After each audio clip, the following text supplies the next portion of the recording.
علیہ فرماتے ہیں کہ فردوس انگوروں کے باغ والی جنت ہے۔ وہ ایسی جنت ہے جہاں بہت سارے درخت ہیں، اس کی زمین درختوں کے پتوں اور ٹہنیوں سے چھپی ہوئی ہے۔ حضرت ابو سعید خدری رضی اللہ تعالیٰ عنہ روایت کرتے ہیں کہ حضور نبی کریم صلی اللہ علیہ وآلہ وسلم نے فرمایا کہ جب بھی تم جنت مانگو تو جنت الفردوس ہی مانگو، کیونکہ وہ سب سے اعلیٰ اور بہترین جنت ہے۔ اس کے اوپر اللہ رب العزت کا عرش معلیٰ ہے اور جنت کی تمام نہریں جنت الفردوس سے ہی جاری ہوتی ہیں۔ اس درجے کے جنتیوں کو اللہ رب العزت کے دیدار کے لیے انتظار نہیں کرنا پڑے گا، بلکہ جب وہ چاہیں گے اللہ کا دیدار کر سکیں گے۔ سبحان اللہ! جنت الفردوس سے 4 نہریں سیحان، جیان، فرات اور نیل جاری ہوتی ہیں۔ نچلے درجے کے جنتیوں کو اوپر والے جنتیوں کے محلات یوں دکھائی دیں گے جیسے دور کوئی چمکتا ہوا ستارہ ہو۔ اصحاب الیمین یعنی دائیں ہاتھ والے تمام نیکوکاروں کو چاندنی کے 2 باغات ملیں گے، اور سابقون یعنی نیکی کے کاموں میں پہل کرنے والوں کو سونے کے 2 باغات ملیں گے، اور پھر جنت الفردوس کے تو کیا ہی کہنے ہیں۔ اس جنت کو اللہ رب العزت نے خود اپنے دست قدرت سے تخلیق فرمایا، اور اس کی ایک اینٹ سفید موتی کی، ایک سرخ یاقوت کی اور ایک سبز زمرد کی، اس کی مٹی مشک کی ہے اور اس کے سنگریزے لوح گوہر کے ہیں، اور اس کی گھاس زعفران کی ہے، اور یہاں کے محلات میں ہر وقت عود کی انگیٹھیاں جلتی رہتی ہیں جس کی خوشبو سے ان کے محلات معطر رہیں گے۔ جنت الفردوس میں ایک ایک موتی کا خیمہ ہوگا جو خوبصورت موتی کو اندر سے تراش کر بنایا گیا ہوگا، اور ان کی بلندی 60 میل ہوگی۔ وہاں تمام برتن سونے اور چاندی کے ہوں گے، وہاں کے درختوں کے تنے سونے کے ہوں گے، وہاں کھجوروں کے درختوں کے تنے سبز زمرد کے ہوں گے، اور اس کی ٹہنیاں سونے کی ہوں گی، اور اس سے ہی جنتیوں کے لباس تیار کیے جائیں گے۔ جنت میں کھجور کا ایک دانہ ایک مٹکے کے برابر ہوگا، اور یہ کھجور دودھ سے زیادہ سفید، شہد سے زیادہ میٹھی اور مکھن سے زیادہ ملائم ہوگی۔ جنتیوں کی پسند کے تمام تر پھل ان کی پہنچ میں ہوں گے، جنہیں وہ کھڑے بیٹھے چلتے پھرتے حتیٰ کہ لیٹے ہوئے بھی جب چاہیں گے لے سکیں گے۔ جنت کے پھلوں میں کیلا، انگور، انار، زیتون، انجیر، بیر، کھجور سب جنت کے پھلوں میں شامل ہیں، اور اس کے علاوہ اور بہت سے ایسے پھل ہیں جو دنیا میں نہیں پائے جاتے۔ جنت کے پھلوں میں نہ تو گٹھلی ہوگی اور نہ ہی چھلکا ہوگا، اور وہ ذائقے میں بہت ہی میٹھے اور لذیذ ہوں گے۔ جنتی جب بھی کسی درخت سے کوئی پھل توڑیں گے تو فوراً ہی وہاں ایک نیا پھل لگ جائے گا۔ جنت میں پانی، دودھ، شہد اور شراب طہر کی نہریں ہوں گی۔ جنت کی ایک نہر حیات ہے، اس کا پانی جہنم سے نکلنے والے لوگوں پر ڈالا جائے گا، جس سے وہ پرنور اور جوان خوبصورت ہو جائیں گے۔ جنت میں زنجیل، سلسبیل، کافور اور تسنیم کے چشمے جاری ہیں۔ جنت الفردوس میں جانے والوں کو خالص تسنیم کا مشروب پیش کیا جائے گا، جبکہ دوسرے درجے کے جنتیوں کو تسنیم میں عمدہ قسم کی شراب کے ساتھ آمیزش کر کے پیش کی جائے گی۔ جنت الفردوس میں رہنے والے جنتی بڑے ہی مزے میں ہوں گے اور اونچی مسندوں پر بیٹھے ہوں۔ ان کے چہرے پر نور اور تر و تازہ ہوں گے، اور وہ ایک دوسرے کے آمنے سامنے بیٹھے ہوں گے، اور ان کے مہمان نوازی کے لیے پرندوں کا گوشت اور طرح طرح کے لذیذ کھانے پیش کیے جائیں گے۔ جنت میں ہر انسان کو 100 آدمیوں کے کھانے پینے کی طاقت دی جائے گی۔ خوبصورت چہروں والے خدام سونے کے بڑے بڑے تھال لے کر اس میں طرح طرح کے مشروبات لے کر جنتیوں کی خدمت کریں گے۔ جو بھی خواہش یا ارادہ کریں گے وہ فوراً ہی پلک جھپکتے ہی پورا ہو جائے گا۔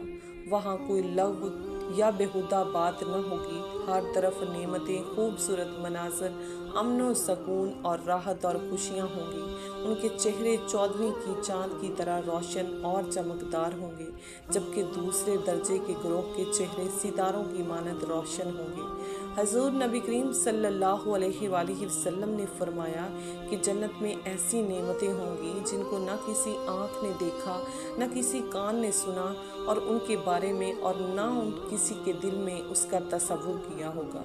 آپ صلی اللہ علیہ وآلہ وسلم نے فرمایا کہ جنت میں اگر موت ہوتی تو جنتی لوگ جنت کی نعمتوں کو دیکھ کر خوشی سے مر جاتے، اور اگر جہنم میں موت ہوتی تو جہنم کی سختی کو دیکھ کر غم سے مر جاتے۔ جنت میں ان تمام نعمتوں سے بڑھ کر اللہ تعالیٰ کا دیدار ہوگا۔ جنت الفردوس میں رہنے والوں کو اللہ کے دیدار کے لیے انتظار نہیں کرنا پڑے گا، بلکہ وہ جب چاہیں گے اللہ کا دیدار کر سکیں گے۔ قرآن مجید میں اللہ پاک فرماتے ہیں، اس روز کچھ چہرے تر و تازہ ہوں گے اور اپنے رب کو دیکھ رہے ہوں گے۔ یہ وہ لمحہ ہوگا جب جنت الفردوس کے باسی اپنے محلوں، نعمتوں، خدام، حتیٰ کہ حوروں سے بھی زیادہ اللہ رب العزت کے دیدار میں راحت محسوس کریں گے۔ حدیث شریف میں آتا ہے کہ جب جنتی اللہ کا دیدار کریں گے تو وہ کسی نعمت کو بڑا نہیں سمجھیں گے سوائے اللہ کے دیدار کے۔ اللہ کا دیدار انہیں بار بار نصیب ہوگا۔ یہ دیدار کیسا ہوگا؟ اس بارے میں نبی کریم صلی اللہ علیہ وآلہ وسلم نے ارشاد فرمایا، تم اپنے رب کو ایسے دیکھو گے جیسے تم 14ویں رات کے چاند کو دیکھتے ہو۔ اور ایک اور روایت میں بیان ہوا، اللہ تعالیٰ جنتیوں سے فرمائے گا، کیا تم مجھ سے راضی ہو؟ جنتی کہیں گے، کیوں نہیں اے ہمارے پروردگار، کیا تو نے ہمیں جنت عطا کی؟ تب اللہ تعالیٰ فرمائے گا، میں تم سے راضی ہو گیا، میں تمہیں اپنی رضا دیتا ہوں اور اب کبھی تم سے ناراض نہ ہوں گا۔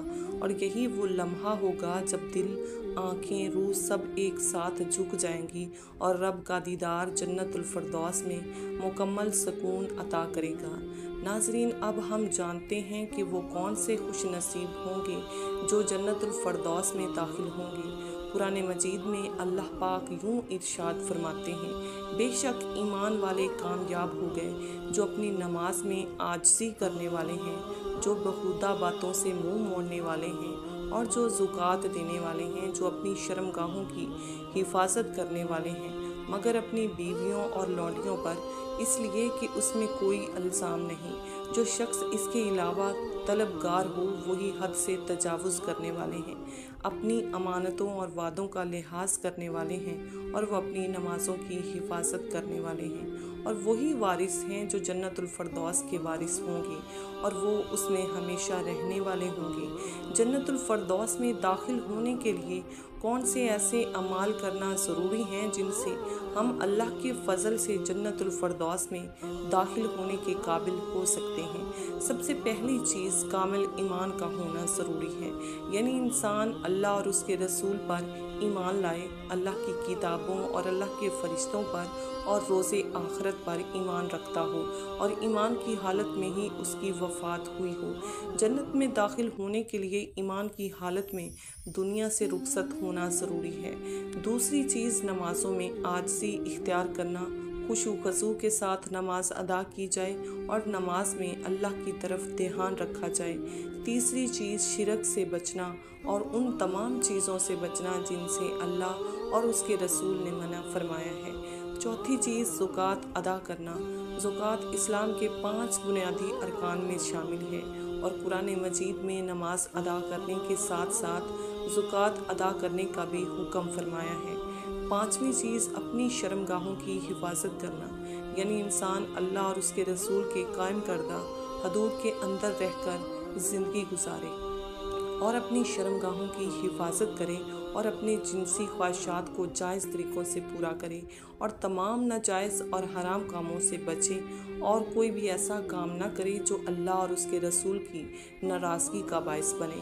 چھٹی چیز امانتوں کا پاس رکھنا، یعنی امانتوں میں خیانت نہ کی جائے، جیسی امانت رکھوائی جائے اسے ویسے ہی واپس لوٹائی جائے۔ ساتویں چیز اپنے وعدوں کا لحاظ رکھنا، یعنی اپنے قول و فعل میں تضاد سے بچنا، جو وعدہ کیا جائے اسے ہر طور پر پورا کیا جائے، وعدے کی خلاف ورزی نہ کی جائے، بے شک اللہ پاک وعدے کی خلاف ورزی نہیں فرماتا۔ اور اس شخص کو بھی پسند نہیں فرماتا جو وعدہ خلافی کرے۔ جنتی لوگ جنت کی نعمتوں کو پانے کے بعد اگر افسوس کریں گے تو اس لمحے پر جو انہوں نے اپنے رب کی یاد سے غفلت میں گزارے ہوں گے۔ ناظرین محترم، دنیا کی کامیابی وقتی اور عارضی ہے۔ ہم دنیاوی کامیابی کے لیے اتنی محنت کرتے ہیں جبکہ ہماری اصل کامیابی آخرت کی کامیابی ہے، لیکن اس کے لیے ہمیں قربانی دینا ہوگی، نفس پر قابو رکھنا ہوگا، نمازوں کو وقت پر ادا کرنا ہوگا، قرآن مجید سے تعلق مضبوط کرنا ہوگا اور سب سے بڑھ کر اللہ سے محبت کرنی ہوگی جیسی محبت وہ اپنے بندوں سے کرتا ہے۔ آخر میں دعا ہے کہ اے اللہ مجھے اعلیٰ جنت الفردوس کا مکین بنا دے اور بغیر حساب کے مجھے اپنا دیدار نصیب فرما، آمین یا رب العالمین۔ اگر آپ کو یہ ویڈیو پسند آئی ہو اور کچھ نیا سیکھنے کو ملا ہو تو اسے لائک، شیئر اور سبسکرائب ضرور کیجیے گا۔ السلام علیکم ورحمۃ اللہ وبرکاتہ۔